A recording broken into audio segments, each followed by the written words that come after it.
Olá, esse é o programa OAB Nacional, uma produção e realização da Ordem dos Advogados do Brasil. Aqui você fica por dentro das novidades da advocacia e dos últimos acontecimentos do Judiciário. Fique com a gente, já estamos no ar.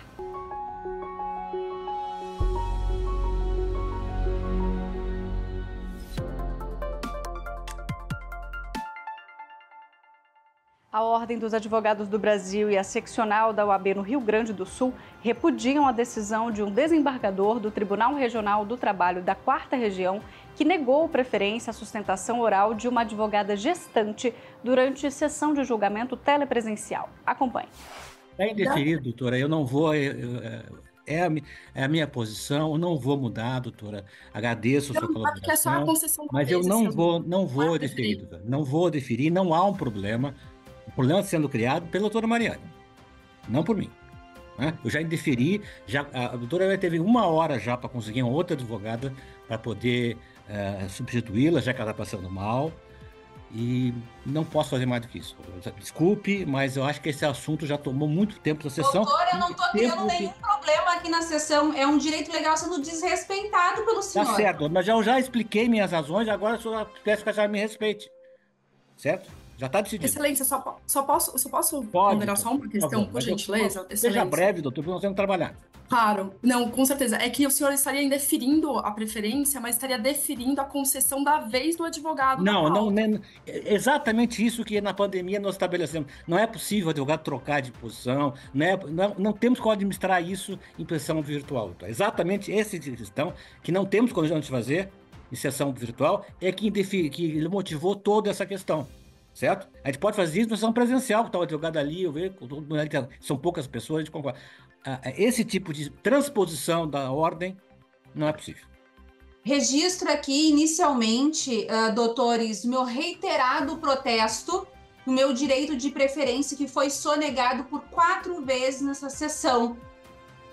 Inclusive, conforme o Estatuto da OAB, a Lei 10.048 e a Lei Júlia Matos 3.363, que foi afastada pelo presidente Vargas, sendo incompreensível e ilegal o indeferimento.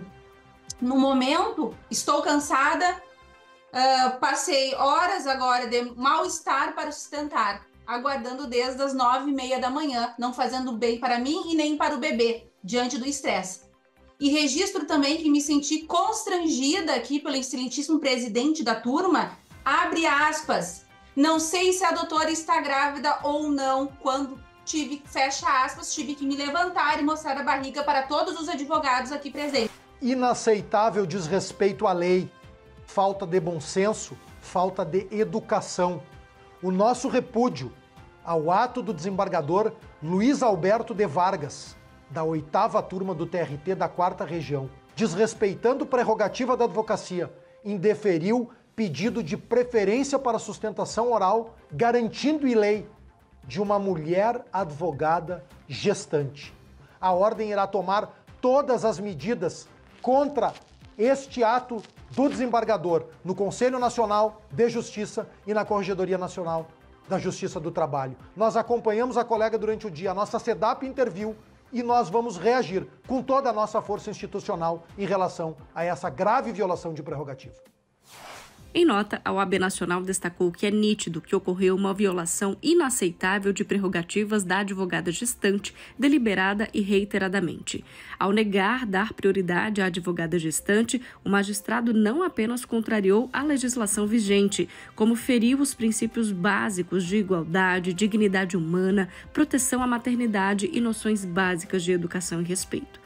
Para o presidente da OAB Nacional, Beto Simonetti, abre aspas, a gravidez e o período pós-parto são momentos de grande importância e cuidado para as mulheres, e é essencial que sejam oferecidas condições que permitam a elas conciliar essas demandas com o exercício da advocacia.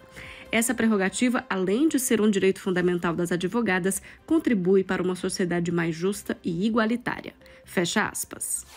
A Corregedoria Nacional de Justiça investiga a conduta do desembargador que estaria em conflito com o que é previsto na Constituição Federal, na Lei Orgânica da Magistratura Nacional e no regramento traçado pelo CNJ. Então foram praticamente 7 horas em que esta colega gestante ficou aguardando para realizar a sua sustentação oral.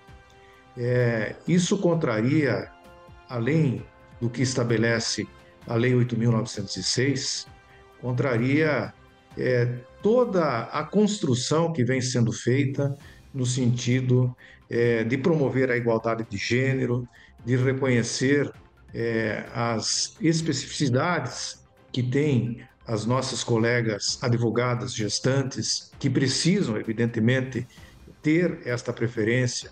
Não precisamos nem aqui explicar as razões da necessidade dessa preferência, mas, infelizmente, o presidente da 8ª turma foi de uma insensibilidade total. Então, o Conselho Nacional de Justiça, por meio da Corregedoria, abriu essa reclamação disciplinar, baseada na infração ao artigo 35 da Lei Orgânica da Magistratura Nacional, e também lembrando, isso foi dito na decisão do ministro Salomão, que o Conselho Nacional de Justiça ele é subscritor dos Objetivos de Desenvolvimento Sustentável da ONU, do Pacto Global, e uma das ODS, um dos ODS é justamente a igualdade de gênero. Então, o ministro Salomão lembra isso também na abertura dessa revisão disciplinar e determina, portanto, que o Tribunal Regional da 4ª Região, Tribunal Regional do Trabalho da 4ª Região, adote todas as providências para o processamento dessa reclamação disciplinar. Ainda falando disso, a OAB Nacional obteve vitória no Conselho de Administração do Tribunal Regional Federal da 1ª Região, que aprovou por unanimidade a minuta de resolução para conceder o direito à ordem de preferência nas sustentações orais e nas audiências às advogadas gestantes, lactantes, adotantes ou que derem à luz. A resolução do TRF, na verdade, ela já confirma algo que a Lei Júlia Matos, que alterou o estatuto, disse.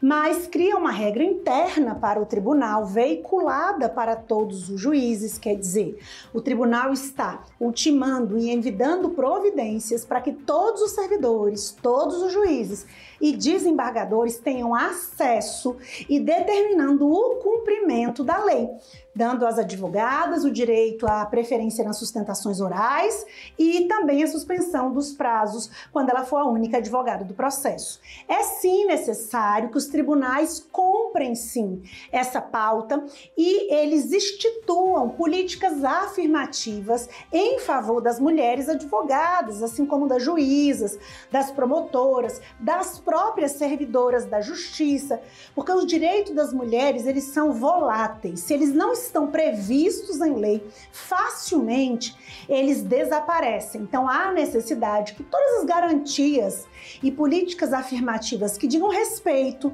à mulher advogada, é necessário sim a permanência dentro de uma regra legal. Mudando de assunto, relator do novo Código Eleitoral no Senado Federal, o senador Marcelo Castro, acatou em seu relatório diversas sugestões da Ordem dos Advogados do Brasil. Acompanhe na entrevista. Dentro das hipóteses trazidas, nós podemos dizer que obtivemos várias vitórias, né? O relatório do senador Marcelo Castro acolheu, dentre elas, a questão relacionada à sustentação oral, ou seja, para tornar alinhados tanto o Código Eleitoral como o Estatuto da Advocacia, se permitirá, a partir dessa aprovação no Senado Federal, a sustentação oral nos processos em que houver decisões monocráticas e que haja recurso de agravo interno ou agravo regimental. Então essa é uma grande vitória da advocacia eleitoral e partidária nesse aspecto. O outro aspecto é o relacionado ao cuidado direcionado para a mulher candidata. Ou seja, a ordem propõe e o senador acolhe no sentido de que despesas relacionadas com o autocuidado, o cuidado familiar dessas mulheres que saem candidatas à disputa eleitoral possa também ser abarcado pela sua prestação de contas. Ou seja, as despesas relacionadas com cuidadores, com babás, dentre outras, direcionadas aos seus filhos, aos seus entes queridos que eventualmente dependam dessas mulheres e que fiquem em casa permitam que essas mulheres possam ir de forma livre para as ruas para buscar o voto e de uma forma equilibrada e isonômica disputar o voto com as outras pessoas que não têm essas limitações. Relacionado também à autocomposição. Foi permitido pelo senador Marcelo Castro a admissão dessa possibilidade de autocomposição no sentido de trazer para dentro do processo eleitoral diversas hipóteses de autocomposição para as disputas eleitorais. A OAB Nacional participou da 17ª Conferência dos Estados, partes da Convenção sobre os Direitos das Pessoas com Deficiência, promovida pela Organização das Nações Unidas em Nova York.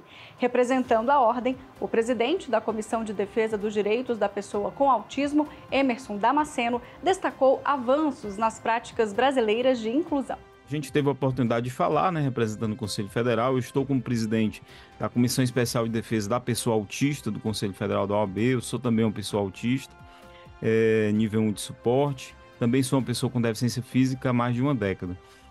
A gente fez uma fala falando de aspectos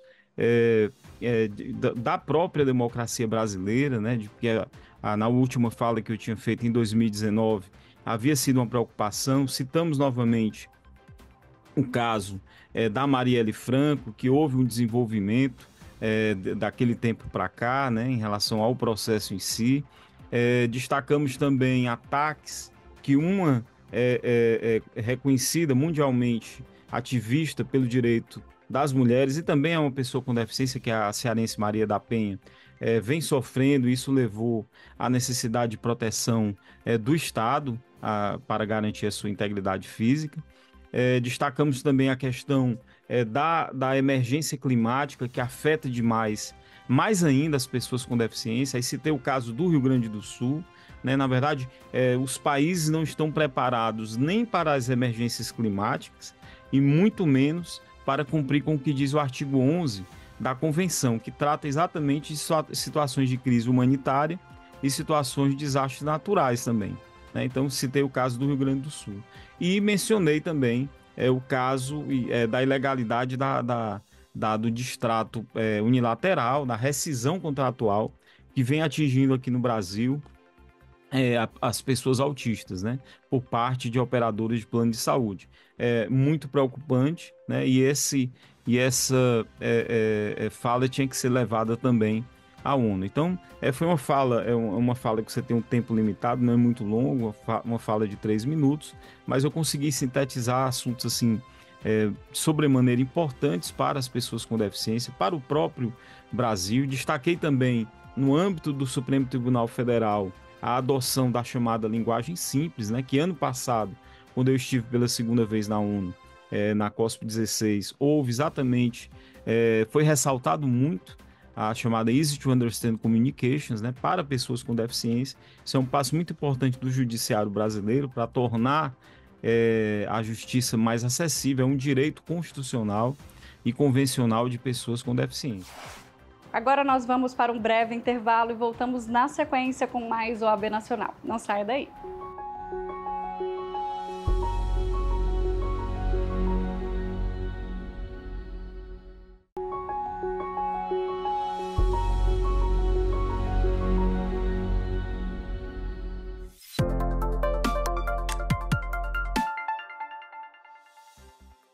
Voltamos. Obrigada pela sua companhia. A competência do Ministério Público para fiscalizar e discutir a legalidade de cláusulas contratuais sobre os honorários advocatícios em ações previdenciárias, legitimada pelo Superior Tribunal de Justiça, foi debatida pela Comissão Especial de Direito Previdenciário do Conselho Federal. Os integrantes contestaram a decisão da Corte, tendo em vista que esta é uma atribuição exclusiva da Ordem dos Advogados do Brasil. A gente está se debruçando para analisar se realmente existe essa legitimidade por parte do Ministério Público, uma vez que o Estatuto da Advocacia prevê e legitima a Ordem dos Advogados do Brasil, em cada uma das suas seccionais, e também o seu Conselho Federal, como entidade responsável para realizar a análise e a disciplina de eventuais desvios na atuação profissional de advogados. Então, como já existe essa legitimação por parte da OAB, através dos seus tribunais de ética estaduais, através do próprio Conselho Federal, a legitimidade para disciplinar o exercício da profissão, a gente está analisando se juridicamente, de fato, existiria essa competência do Ministério Público. Em contraponto, nós estamos também observando que no julgado em questão que a gente está analisando para a emissão do parecer, existe menção à possível advocacia predatória na área previdenciária, que também é um tema de muito debate na Comissão Nacional, não é, de Direito Previdenciário, onde a gente analisa situações que estão cada vez mais corriqueiras, mais comuns, em que instituições que não são geridas por advogados, instituições privadas diversas, se arvoram em realizar tanto atividades de consultoria como de assessoria previdenciária, que são atividades jurídicas privativas da advocacia. Então, a gente está analisando que o Ministério Público teria legitimidade, inclusive seria recomendado, à luz, aos olhos da Comissão Nacional de Direito Previdenciário, que o Ministério Público fiscalizasse, disciplinasse e até mesmo punisse instituições que realizam essa advocacia predatória sem serem instituições capitaneadas por advogado, que vem, na verdade, retirando boa parte do trabalho de advogados corretos, advogados céleres, na atuação previdenciária. No Dia do Orgulho LGBTQIAPN+, a Câmara dos Deputados realizou sessão solene que contou com a participação da Comissão Especial de Diversidade Sexual e de Gênero da OAB Nacional. A sessão foi aberta ao público. Confira. Eu tenho orgulho de fazer parte dessa instituição, que é a Ordem dos Advogados do Brasil. Quando nós pegamos a carteira da OAB, nós fazemos um juramento. E esse juramento é defender a justiça social, é defender os direitos humanos e é defender a democracia. E esse juramento também está previsto no Estatuto da Ordem, no artigo 44, incisos 1 e 2. E eu acho muito curioso que o legislador ele colocou no inciso 1 essa função da ordem de olhar para a sociedade e no inciso 2 de olhar para dentro da advocacia.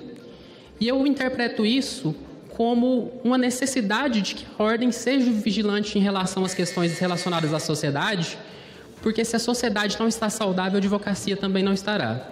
Então eu tenho orgulho da OAB, que editou a súmula 11, que proíbe que pessoas com histórico de violência contra a população LGBTI+, ingressem na OAB. Eu tenho orgulho da ordem que lutou pela Lei 11.612, que trata discriminação como infração ética passível de suspensão do exercício da advocacia, e tenho orgulho da ordem que aprovou o provimento da diversidade, que reconhece a advocacia de pessoas LGBTI+, no Brasil. Reconhece garantindo direitos, possibilitando a contagem da população LGBTI no censo da advocacia, e no censo que realizamos no ano passado, 1% da advocacia não se declara cisgênero, que é um número extremamente relevante. Reconhecemos a possibilidade de uso exclusivo do nome social nos documentos da ordem e a retificação de registro, uma padronização nacional para que ninguém sofra discriminação dentro da instituição. Tenho muito orgulho da instituição e espero que possamos continuar tendo orgulho da sociedade, tendo orgulho dos movimentos, tendo orgulho dos parlamentares e tendo orgulho da nossa luta que tem sido construída a cada dia. Você sabe quem foi Esperança Garcia? Mulher escravizada que aprendeu a ler e escrever como ferramenta de defesa contra as violências impostas pelos senhores de escravos. Sua trajetória reforça o papel transformador da educação e pela luta dos direitos. Confira. Mulher negra e escravizada. Essa foi Esperança Garcia. Em setembro de 1770, ela escreveu uma petição ao governador da capitania e denunciou situações de violência pelas quais crianças e mulheres passavam. Em seguida, pediu providências da acusação. O documento histórico é uma das primeiras cartas de direito que se tem notícia no país. Reconhecida pela seccional da OAB no Piauí em 2017 como a primeira advogada piauiense. Na ocasião, a seccional produziu o dossiê Esperança Garcia, símbolo de resistência na luta pelo direito, de 149 páginas. O ato simbólico, 247 anos depois da carta destinada ao governador, é também chamado de primeiro habeas corpus do Brasil. O dossiê destaca que, mesmo não existindo à época o direito formalmente constituído, como na Constituição de 88, a carta destinada ao governador tinha natureza jurídica, já que adotou o caráter de petição. Esperança Garcia demonstrava naquela época conhecer a função das autoridades e dos poucos direitos que tinha. O documento se atém apenas a violações às quais ela era submetida que desrespeitavam leis como o Decreto 1695 de setembro de 1869, que proibia, por exemplo, a venda de escravos debaixo de pregão, a separação entre marido e mulher e, principalmente, da separação do filho e dos pais, salvo quando maiores de 15 anos. Outro aspecto jurídico da Carta de Esperança é a natureza coletiva das reivindicações. Esperança Garcia aprendeu a ler e escrever português com padres jesuítas. Após a expulsão da Congregação do Brasil pelo Marquês de Pombal e a passagem da fazenda para outros senhores de escravos, ela foi transferida para outras terras. Longe do marido e dos filhos, usou a escrita como forma de luta para reivindicar uma vida com dignidade. Em 2022, o Conselho Pleno da OAB Nacional também reconheceu Esperança Garcia como a primeira advogada brasileira. Em sua homenagem, foi doado pela Secretaria da Cultura do Piauí o busto de Esperança Garcia como forma de lembrança do papel que cumpriu com firmeza na defesa da comunidade em que vivia. A seccional da OAB no Distrito Federal promoveu o segundo seminário da Comissão de Licitações e Contratos, trazendo à luz os desafios e oportunidades da Lei 14.133 de 2021. O objetivo do Congresso foi discutir as implicações da legislação no âmbito jurídico e de compliance. Vamos ver.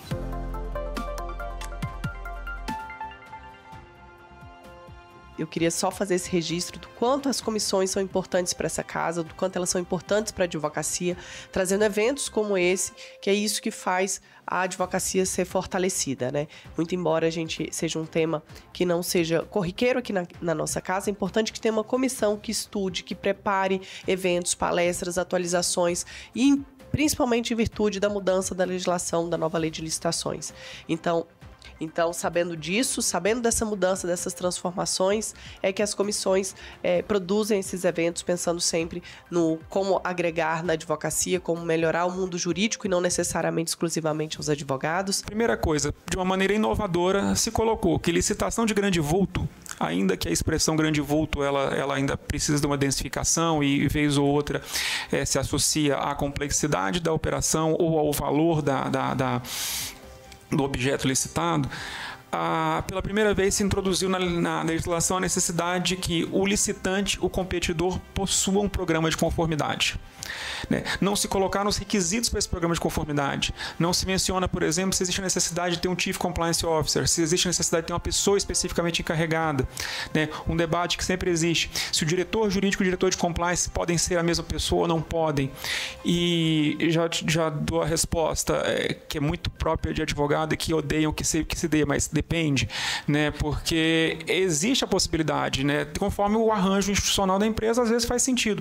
Agora, há em outros que a cadeia de reporte é tão diferente que se você concentrar na mesma figura, não faria o menor sentido. Então, essa é a primeira situação que a nova lei trouxe. Segunda, a existência de um programa de conformidade, ela é relevantíssima como critério de desempate. Em licitações.